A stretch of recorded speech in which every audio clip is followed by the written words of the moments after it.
अस्सलामुअलैकुम वरहमतुल्लाहि वबरकातुह। क्या नाम है बेटा तुम्हारा? अब्दुल्ला। तुम्हारे नाम की कुरान में कोई आयत है तो पढ़ो। आतानियल किताब वजअलनी नबिय्या वजअलनी मुबारकन ऐनमा कुन्तु वअवसानी बिस्सलाति वज़्ज़काति मा दुमतु हय्या हर्रम बिवालिदती हल्ली जब्बारन शकिया अस्सलामु अलैया वुलिदतु यौमा अमूतु सुबहैया माशाअल्लाह। ज़ालिका ईसा इब्नु मरियम।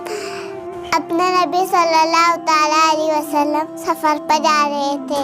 रास्ते पर पहुंचे, दूर दूर झाड़ते वहाँ सो गए।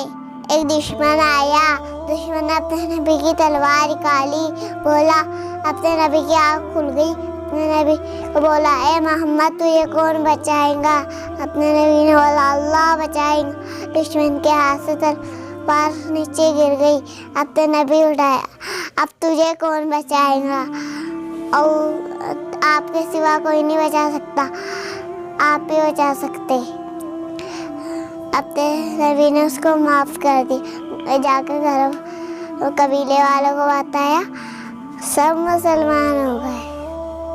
मुस्तफ़ा मुस्तफ़ा अंबाउल इस्तफ़ा सय्यदुल अंबिया इशादुम फिल वफ़ा तराकी इयाता बदिफ़ा हम्मा क़ल्ब बिरहु बिलही सिवा